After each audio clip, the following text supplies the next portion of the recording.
कहानी का शीर्षक है फिर वही शाम। शाम के 8:45 थे। एक ऑफिस कलीग के आलीशान घर पर 150 अनजान लोगों के बीच वो लड़की खड़ी थी जिसे मैंने कभी पागलों की तरह चाहा, जिसे बरसों पागलों की तरह ढूंढा और जो 9 साल पहले अचानक एक शाम बिना बताए मेरी जिंदगी को छोड़कर चली गई थी। शाम के 7:45 मेरी दुनिया कुछ अलग थी। मैं अपनी बीवी नेहा के साथ आधे मन से एक और कॉर्पोरेट पार्टी की ओर ड्राइव कर रहा था। मेरी बीवी बला की खूबसूरत, एक डॉक्टर है, पीडियाट्रिशियन। हमारे खुद के तो बच्चे नहीं हैं, औरों के बच्चों की सेहत सुधार के उनकी मुस्कुराहट से खुश हो लेती है। मैं 35 का हूं और मेरे माँ पापा के हिसाब से वो मुझसे करीब 35 गुना ज्यादा। उसने मेरे लिए नॉन वेज खाना शुरू किया, मुझे 6 बजे उठना सिखाया और ये ईमानदारी से मान लिया कि ज्यादातर औरतें खराब ड्राइवर होती हैं। ये बीवियां शायद अपने पतियों के दिमाग की भी बड़ी अच्छी डॉक्टर होती हैं। ना जाने कैसे नेहा मेरे कहे बिना मेरी सारी ज़रूरतों को समझ लेती है। रोमांटिक कहानी लव स्टोरी। शाम के 6:45 मेरी दुनिया कुछ और अलग थी। दफ्तर से घर ड्राइव करते वक्त रेडियो पर किसी कमबख्त आरजे ने वही पुराना गाना चला दिया था जो 11 साल पहले लंबे बालों वाली एक और खूबसूरत लड़की ने सिर झुका के दोस्तों के बीच कॉलेज कैंटीन में मुझे सुनाया था। छुपा लो यूं दिल में प्यार मेरा की, जैसे मंदिर में लौ दिए की वही पागल लड़की जिसे मैं पागलों की तरह चाहता था, प्रिया बख्शी।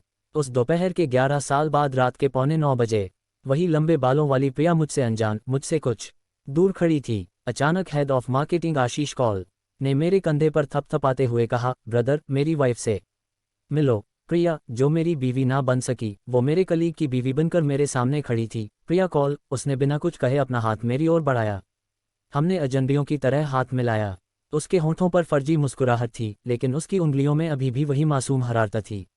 रोमांटिक कहानी लव स्टोरी। मैं ज़रूरत से 1-2 सेकंड ज़्यादा उसका हाथ थामे रहा, फिर कहा, Mrs Kaul, meet my wife Neha. जो मेरी ना हो सकी, वो मुस्कुराकर उससे मिल रही थी जिसका मैं ना हो सका।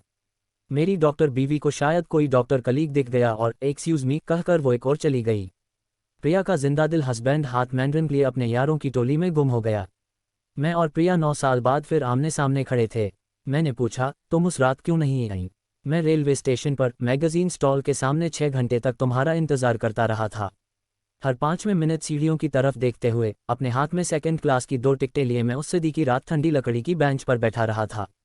शाम से आधी रात हो गई, फिर ट्रेनें भी शांत हो गईं, पटरियां खामोश, प्लेटफॉर्म वीरान। समोसे वाला अपनी बड़ी सी लोहे की कड़ाही और बचा खुचा गूंधा हुआ आटा लेकर चला गया। एक बुजुर्ग झाड़ू से देर तक टूटे हुए कुल्हड़ किनारे करते रहा, फिर आधा काम छोड़कर वे भी कहीं गुम हो गए। ना कुली, ना टीटी, ना पॉकेट मार, सब अपने अपने घर जाकर सो गए। बचा मैं और नींद में डूबे मुट्ठी भर मुसाफिर, जो मुझको मेरी तरह ही लग रहे थे। उन्हें जैसे ना कहीं जाना था, ना कहीं से आना था, बस यहीं एक वीरान प्लेटफॉर्म पर बैठकर एक अंतहीन इंतजार करना था। सम चिली पनीर सर, वेटर ने कहा, जैसे किसी जादूगर ने मुझे एक गहरी नींद से उठा दिया हो। मैंने देखा, मैं प्रिया से बात नहीं कर रहा था, मैं तो खुद से बात कर रहा था। मैंने बस इतना पूछा, तुम उस रात क्यों नहीं आई? प्रिया ने कुछ देर मुझे खामोशी से देखा, फिर बोली, कैसे हो तुम? मैंने कहा, तुमने जवाब नहीं दिया। वो बोली, कुछ सवालों के लिए जवाब नहीं बने हैं। तुम्हारी वाइफ बहुत खूबसूरत है, तुमसे बहुत प्यार करती है। मैंने कहा, पर मैं तुमसे प्यार करता हूँ अभी भी। वो बोली, तुम मुझसे नहीं, मेरे ख्याल से प्यार करते हो। मैं आशीष कौल की बीवी हूँ। जो हमारे बीच था उसे बहुत पीछे छोड़ चुकी हूँ।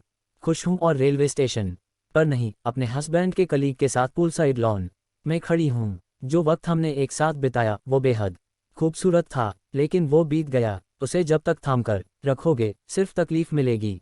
मेरी डॉक्टर बीवी दूर से अपना सॉफ्ट ड्रिंक लिए मेरी ओर चली आ रही थी और मैं उस कैदी की तरह महसूस कर रहा था जिसके लिए मुलाकात का वक्त खत्म हो गया था। मैंने प्रिया की आंखों में आंखें डालकर कहा, तुम उस रात क्यों नहीं आई? उस ट्रेन के सफ़र ने हमारी जिंदगी बदल दी होती, हमारी शादी हो गई होती, बच्चे होते, हम खुश होते। कुछ ही पलों में मेरी डॉक्टर बीवी मेरे पास पहुंच गई। उसने पूछा, अरे आप लोग पुराने दोस्त हैं क्या? प्रिया बोली, नहीं, कुछ गलतफहमी हो गई थी। फिर मेरी आंखों में देखकर बोली, ये मुझे कोई और समझ बैठी थे। 11:15 बजे थे। मेरी जिंदगी बदल चुकी थी। प्रिया मुझसे 10 मीटर दूर खड़ी थी, अपने हस्बैंड के साथ। मुझसे मोटा, मुझसे सूरत, मुझसे कम अक्ल, मुझसे हर मायने में कम। आशीष कौल, यही वो डफर था जिसे प्रिया ने मेरे बजाय चुना था। वही प्रिया जो कॉलेज में घंटों मेरे साथ बिताती थी, जो मुझे अपने नोट्स बेहिचक नकल करने के लिए देती थी, जो मेरी खातिर हर दूसरे दिन अपने घर में झूठ बोलती थी। हमेशा वो रंग पहना करती थी जो मुझे पसंद थे, जो कार्ड्स खेलते वक्त हमेशा मुझे चीटिंग करके जीता देती थी, जो अपनी माँ से ट्यूशन पर जा रही हूँ कहकर मेरे साथ फिल्म देखने आया करती थी, जिसके लंबे बालों और काजल से सजी आंखों पर मैं फिदा था और टूटी फूटी शायरी करने की कोशिश करता था, जो मुझसे कभी खुलकर प्यार का इजहार नहीं कर पाए, लेकिन मैं उसकी बातूनी आंखों से सब सुनता था। वही जिससे मैंने एक दिन कहा था, चलो भागकर शादी कर लेते हैं, मैं रात को 9 बजे स्टेशन पर तुम्हारा इंतज़ार करूंगा। और जिसके इंतज़ार में 9 बजे से 9 साल बीत गए। मैं जानता हूं कि वो झूठ कह रही थी, मैं जानता हूं कि वो मुझसे अब भी प्यार करती थी, मैं जानता हूं कि वो अब भी वही चुलबुली लड़की थी जो कॉलेज में मेरे साथ बैठती थी और कॉलेज के बाद रोज़ बहाना करके मुझसे मिलने आती थी। मैं जानता था कि ये शादी उसकी कोई मजबूरी ही रही होगी। एक शादी में कैद होना और अपने असली प्यार को छुपाना मुझसे बेहतर कौन जानता होगा, लेकिन शायद सच का सामना करने में वो घबरा रही थी। तभी पार्टी के होस्ट ने एक अनाउंसमेंट किया, सब मेहमानों को एक गेम खेलना था, ट्रूथ और डेयर। बोलो या हिम्मत करो कुछ कर दिखाने की। प्रिया सामने बैठी थी और मैं सोचने लगा, क्या ये इतने सारे लोगों के सामने सच बोल पाएगी। सच या ट्रूथ और डेयर बड़ा मज़ेदार गेम है। 12 दोस्त एक सर्कल में एक दूसरे के सामने बैठे थे और एक दूसरे से निजी सवाल पूछ रहे थे। जो जवाब देने की हिम्मत करता था, लोग हंसते थे, तालियां बजाते थे। जो हिम्मत नहीं कर पाता था, उसे एक टास्क बता दिया जाता था, मेज़ पर चढ़ो, मुर्गा बनो, एक अनजान औरत से अपने प्रेम का इजहार करो। पार्टी गर्मा रही थी और शाम हंसी के ठहाकों और शराब के प्यालों में डूबती जा रही थी। अचानक प्रिया की बारी आ गई थी। लोग उससे पूछने के लिए सवाल सोचने लगे। मेरी धड़कनें ऐसे तेज हो गईं जैसे कोई गेम नहीं, मेरा ही इम्तिहान हो।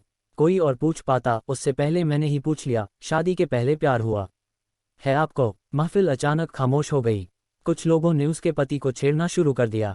सब बेसब्री से उसके जवाब का इंतजार कर रहे थे। उसने मुझे देखा और चुप रही। थोड़ी देर की खामोशी के बाद आखिरकार वो बोली, नहीं, आज तक सिर्फ अपने पति से ही सच्चा प्यार किया है। वापसी में मैं 20 मिनट तक कुछ नहीं बोला। गाड़ी चला रहा था पर दिमाग नहीं चल रहा था। मैं बेहद परेशान था और मेरी डॉक्टर बीवी से भी ये बात छुपी हुई नहीं थी। उससे रहा नहीं गया होगा, इसलिए थोड़ी देर के इंतजार के बाद पूछा, आर यू ओके? मैंने कहा, हाँ, क्यों? उसने कहा, नहीं, बहुत चुपचाप हो इसलिए पूछा। मैंने कहा, नहीं, पार्टी के बारे में सोच रहा था। वो बोली, हाँ, अच्छी पार्टी थी। मिसेस कॉल तो मुझे बहुत ही स्वीट लगी। तुम पहले से जानते थे क्या? मैंने कहा, नहीं, आज पहली बार मिला। 10 मिनट और बीत गए। नेहा खिड़की से बाहर देखती रही। फिर अचानक मेरी ओर घूमकर बोली, मैं 9 साल से जानती हूँ कि तुम प्रिया से प्यार करते हो, सिर्फ प्रिया से। शादी के कुछ दिन बाद ही गलती से तुम्हारी डायरी पढ़ ली थी। वो डायरी जिसमें तुमने अपनी और प्रिया की यादों के बारे में लिखना आज तक बंद नहीं किया। किताबों में रखे सूखे हुए फूल, वो सारे खत जो तुमने उसको लिखे लेकिन किसी पते पर उसे भेज नहीं पाए, वो सारे ग्रीटिंग कार्ड्स जो उसके बर्थडे के लिए थे, और हर 15 दिसंबर को जो तुम डिनर पर जाते थे मेरे साथ, वो तुम प्रिया का जन्मदिन सेलिब्रेट करने जाते थे। मैं सब जानती हूँ और 9 साल से आज की शाम का बेसब्री से इंतज़ार कर रही हूँ। मुझे उम्मीद है कि तुम्हारे सारे सवालों को अपने जवाब मिल गए होंगे। ये सच था। प्रिया से सारे सवालों के जवाब मैं आज पूछ चुका था, जान गया था कि सच क्या था। मैं शर्मिंदा था। मैंने धीरे से नेहा का हाथ थाम लिया और कहा, आई एम सॉरी। अगली ट्रैफिक लाइट पर मेरे फ़ोन पर एक ईमेल आया। प्रिया का था। उसने लिखा था, मैं उस रात रेलवे स्टेशन पर इसलिए नहीं आई क्योंकि मैं जानती थी कि तुम पागल प्रेमी बनना तो आसानी से सीख गए, लेकिन पति बनना कभी नहीं सीख पाओगे। नेहा बहुत अच्छी हैं। उम्मीद है 9 साल बाद आज तुम पति बन जाओगे।